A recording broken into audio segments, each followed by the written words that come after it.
کھلانا ہے، اور فرمایا جیسا تم نے پہننا ہے ویسا اسے پہنانا ہے۔ اور پھر میرے حبیب کریم علیہ الصلوۃ والسلام نے ارشاد فرمایا اس کی ہمت سے بڑھ کر تم اس پر بوجھ نہیں ڈال سکتے، جتنا کام وہ کر نہیں سکتا اتنا تم اسے دے نہیں سکتے، اور فرمایا اگر اتنا کام دینا ہے جو اس کی ہمت سے زیادہ ہے تو میں اس کے مالک کو کہتا ہوں وہ بھی اٹھ کے مزدور کے ساتھ کام پہ لگ جائے، اٹھے اس کے ساتھ کام میں شریک ہو جائے۔ مزدوری کا بھی تعین فرمایا، اور پھر اس کو کام کس مقدار کا دینا ہے، مزدور کو کس قدر زیادہ اس پر بوجھ ڈالا جائے گا، یہ بھی مصطفیٰ کریم نے بیان فرمایا۔ فرمایا جو لا یکلف اللہ نفسا الا وسعها، اللہ بھی تم پر وہ بوجھ نہیں ڈالتا جو تم اٹھا نہیں سکتے، تو کسی مزدور کو تم ایسا کام نہیں بتاؤ گے۔ حضرت عثمان غنی رضی اللہ تعالیٰ عنہ ایک دن حضرت عمر فاروق سے کہنے لگے عمر بس کر دے یار، تیرے بعد بھی تو لوگوں نے خلیفہ بننا ہے، کیسے کوئی تیرے رستے پہ چلے گا؟ تو حضرت عثمان غنی سے جناب عمر کہنے لگے کیا ہو گیا؟ آپ فرمانے لگے کل میں دیکھ رہا تھا کہ لوگ باغ میں مزدوری کر رہے تھے اور آپ امیر المومنین ہو کے ان کا ہاتھ بٹا رہے تھے، ہاتھ بٹا رہے تھے۔ تو حضرت عمر کہنے لگے بوڑھے تھے، بیمار تھے، مزدوری کر رہے تھے تو پسینہ بہہ رہا تھا، کیا ہو گیا اگر تھوڑا سا میں نے ساتھ دے دیا؟ حضرت جناب سیدنا فاروق اعظم یہ لفظ کہتے ہوئے رو پڑے۔ آپ فرمانے لگے میں کسی بادشاہ کا شہزادہ نہیں، میں بھی اسی باپ کا بیٹا ہوں جو اونٹ چرا کے گزارا کیا کرتا تھا۔ میں نے آگے بڑھ کے لوگ حیثیت بھول جاتے ہیں، اپنی حیثیت بھول جاتے ہیں۔ اللہ تبارک و تعالیٰ جب کچھ عطا کرتا ہے ان کا رویہ اپنے ماتحتوں کے ساتھ اتنا سخت اور جابرانہ آمرانہ ہو جاتا ہے، اس قدر زیادہ ان کے لب و لہجے میں کڑواہٹ آ جاتی ہے، اس قدر زیادہ ان کی طبیعتوں کے اندر سختی اور غرور بھر جاتا ہے کہ وہ احساس ہی نہیں کرتے کہ جو سامنے بیٹھا ہے وہ بڑا ایک دکھی انسان ہے اور وہ تکلیف میں ہے، وہ آزمائش میں اپنے آپ کو مبتلا سمجھ رہا ہے۔ حضرت ابو ذر غفاری رضی اللہ تعالیٰ عنہ فرماتے ہیں میں اپنے ماتحتوں کے حق میں بڑا سخت تھا، سخت تھی میری طبیعت، میرے غلاموں کی جرت ہی نہیں تھی کہ وہ میرے سامنے گفتگو کر سکیں اور ٹھہر بھی سکیں۔ فرماتے ہیں جس دن میں کلمہ پڑھنے گیا، جس دن میں حضور کی بارگاہ میں، تو میں نے کہا حضور کوئی خاص نصیحت؟ تو نبی پاک نے فرمایا میری نصیحت تیرے لیے یہ ہے کہ جیسا تو نے کھانا ہے ویسا ہی غلام کو کھلانا ہے، جیسا تو نے پہننا ہے ویسا ہی غلام کو پہنانا ہے۔ حضرت ابو ذر کہتے ہیں جو میرے اندر کمی تھی وہی میرے نبی نے نصیحت کر دی، جو میرے اندر کوتاہی تھی وہی غیب جاننے والے رسول نے بتلا دی۔ فرماتے ہیں میں گھر گیا، جب میں جاتا تھا تو ملازموں کا سانس خشک ہو جاتا تھا، وہ کانپنے ہانپنے لگتے تھے کہ جانے اب یہ کیا کرے گا۔ حضرت ابو ذر غفاری فرماتے ہیں میں گیا، ایک شخص سے میں نے کہا کھانا پکاؤ، کھانا پکایا، دسترخوان پہ لگایا اور اپنے سارے ملازموں کو کہا آؤ یار میرے ساتھ بیٹھ کے روٹی کھاؤ، آؤ سارے میرے ساتھ بیٹھ کے کھانا کھاؤ۔ فرماتے ہیں انہوں نے کھانا کھایا، پھر میں ان کو بازار لے گیا، جیسے کپڑے میں پہنتا تھا ویسے ہی میں نے ان کے لیے بھی خریدے۔ فرماتے ہیں میرے غلام کہنے لگے آقا خیر تو ہے نا، خیریت تو ہے نا، کیا ہوا؟ مزاج مبارک تو ٹھیک ہے، کیا ہو گیا؟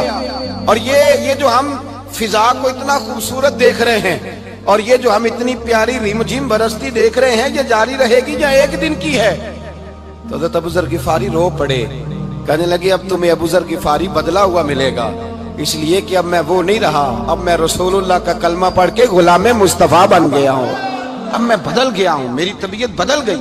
غلاموں کے حق میں حضرت مولا علی شیر خدا غلام کو لے کر کے گئے دکان پر، حضرت مولا علی غلام کو لے کر گئے کپڑے کی دکان پر، 2 جوڑے خریدے، ایک کم قیمت کا ایک زیادہ قیمت کا، ایک کم قیمت کا ایک زیادہ قیمت کا، 2 جوڑے خریدے۔ جب واپس لوٹے تو غلام سے کہنے لگے تو اپنا لے لے۔ غلام کو پتا تھا کہ اس زمانے میں ہوتا کیا تھا، اس نے کم قیمت کا جوڑا اٹھایا۔ حضرت علی فرمانے لگے عجیب آدمی ہے، یہ تو تیرا نہیں یہ تو میرا ہے۔ اس نے کہا حضور کس طرح سے؟ آپ فرمانے لگے تیرے لیے قیمتی جوڑا اس لیے خریدا ہے کہ تو جوان ہے، اور میں نے اپنے لیے اس لیے چھوٹا خریدا ہے کہ میں تو اب بوڑھا ہو گیا ہوں، مجھے تو حاجت نہیں۔ کہنے لگا حضور بوڑھے اور جوان کا مطلب نہیں، آپ علی ہیں، من کنت مولا فہذا علی علی مولا، علی مولا، آپ چونکہ مولا علی ہیں اور آپ امیر المومنین ہیں، لہذا آپ نے تخت پر بیٹھنا ہے، آپ نے سلطنت کو چلانا ہے، آپ پہنیے۔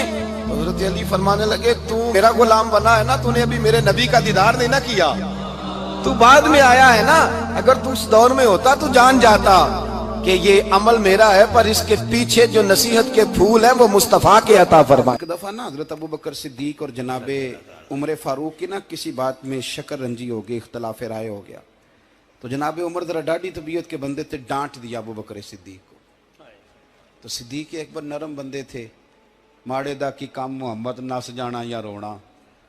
تو وہ گا کے نا تو پہلے گھر روئے, پھر حضور کے پاس چلے گئے. جناب عمر کہتے ہیں مجھے بھی خیال آیا کہ یار یہ مجھے نہیں کرنا چاہیے تھا. تھوڑی دیر کے بعد اچھے لوگ جو ہوتے ہیں ان کا غصہ جلدی اتر جاتا. کہتے میں نے جا کے جناب صدیق اکبر کے دروازے پہ دستک دی تو پتہ چلا وہ تو گھر ہی نہیں. میں سمجھ گیا, میں ڈر گیا, میری ٹانگیں کانپنے لگی. کیوں ڈر رہے ہو عمر؟ فرمانے لگے اس لیے ڈر رہا ہوں کہ ابو بکر جب اپنے گھر نہیں ہوتے تو دروازہ رسول پہ ہوتا. ساری بات تو سنا دی ہوگی. فرماتے ہیں میں نبی پاک کی بارگاہ میں پہنچا, سامنے ابو بکر بیٹھے ہیں, پشت مبارک میرے کریم رسول کی کعبے کی جانب, چہرہ صدیق اکبر کی جانب, دونوں کی گردنیں جھکی ہوئی. جناب عمر پاک فرماتے ہیں کہ میں بیٹھا تھا اور سوچ رہا تھا, سلام لی, جواب ملا پر گردنیں نہیں اٹھائیں دونوں نے, مقدس گردنیں جھکی رہی. میں سوچ رہا تھا کہ اب حضور مجھے ڈانٹیں گے تو میں صدیق کے پیر پکڑوں گا, میں علی کو سفارشی بناؤں گا, میں منت کروں گا, لیکن کوئی بولے تو بات بنے نا. کہتے ہیں جب دیر ہو گئی, یہ سکوت بھی بڑا مشکل ہوتا ہے. اوہو, اگر کبھی وہ چپ کر جائے تو یہ بھی بڑا مسئلہ ہے, محبوب بھی چپ کر جائے. کہتے ہیں میں بڑا پریشان ہوا, جب میرا کلیجہ منہ کو آیا نا تو جناب عمر کہتے ہیں میں بولنے لگا تو آنسو میرے پہلے نکل گئے. اللہ اکبر. کہ میں نے رو کے کہا سونیا بھول گیا تھا, میں گیا تھا ابو بکر کے گھر معافی مانگنے, پر یہ یہاں آ گئے. یہ میرے دوستو اسے میری تقریر نہ سمجھنا, میرے رسول پاک کے یہ اصل لفظ آپ کو کتاب میں ملیں گے. آپ طبقات ابن سعد اٹھا کے دیکھیں. جناب عمر کہتے ہیں میں نے عرض کی حضور میں نے غلطی سمجھ لی تھی, میں گیا تھا ابو بکر کے گھر حضور, میں بھول گیا تھا. فرماتے ہیں نبی پاک نے جب گردن مبارک اٹھائی تو حضور کی داڑھی آنسوؤں سے بھری ہوئی, اور لفظ کیا تھے؟ فرمایا عمر تم میری خاطر میرے ابو بکر کو معاف نہیں کر سکتے تھے. اب بات کو سمجھیں, یہ نہیں فرمایا ابو بکر نے غلطی نہیں کی, فرمایا چھوڑ نہیں سکتے تھے, تم میری وجہ سے میرے صاحب کو چھوڑ نہیں سکتے تھے. پھر حضور نے فرمایا عمر یہ سارا مکہ تلواریں لے کے مجھے قتل کرنے آتا تھا, یار یہ اکیلا تھا, اس نے کھول کے بازو کہا تھا کہ جو حضور تک جائے گا میری لاش سے گزر کے جائے گا. فرمایا دنیا بھول جاتی ہے, مجھے یاد ہے ابو بکر صدیق نے مال بھی دیا, اولاد بھی دی, میری خاطر چھوڑ نہیں سکتے تھے. جناب عمر کہتے ہیں میں اس کے بعد سمجھ گیا کہ میرے مصطفیٰ کی رضا اسی میں ہے کہ ابو بکر کو راضی رکھا جائے. سبحان اللہ. آپ مہربانی سنو, اب فوراً سنو, فوراً اس کے بعد نبی پاک علیہ السلام نا شارع ہیں دین کے. حضور جو چاہیں کسی کے لیے حلال کر دیں اور جو چاہیں کسی پر حرام کر دیں. ایک شخص نے کہا تھا حضور 3 نمازیں پڑھوں گا, اس شرط پر مسلمان ہوتا ہوں. فرمایا 3 ہی پڑھنا, کلمہ تو پڑھنا. حضور شارع ہیں, علماء اس لفظ کو جانتے ہیں, میں زیادہ کھولتا نہیں. ہر شخص کو اجازت ہے, اگر وہ حقوق ادا کر سکتا ہے تو ایک وقت میں 4 نکاح کرے, اسے اجازت ہے. اگر حق دے سکتا ہے تو اجازت ہے. مولا علی نے بھی ارادہ کیا سیدہ کی موجودگی میں اللہ کہ میں دوسرا نکاح کر لوں, ساری کائنات کو اجازت ہے. تو سیدہ فاطمہ کے دل کو نہ تکلیف ہوئی, دوڑی آئی حضور کی بارگاہ میں. بی بی صاحبہ نے زندگی بھر کھل کے کوئی بات نہیں کی, آج بھی آئیں تو چپ کر کے بیٹھ گئیں. بیٹیاں بڑی پیاری ہوتی ہیں, ابا ہی انہیں بگاڑتا ہے, لاڈ ابا ہی دیکھتا ہے, کیا کریں مجبوری ہے.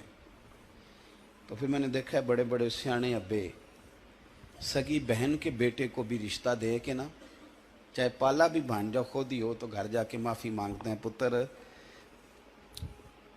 یہ جنی بھی خراب ہی نا میری وجہ تو ہی, تھوڑا خیال فرمائیں. بیٹی معاملہ بڑا عجیب ہے نا جی.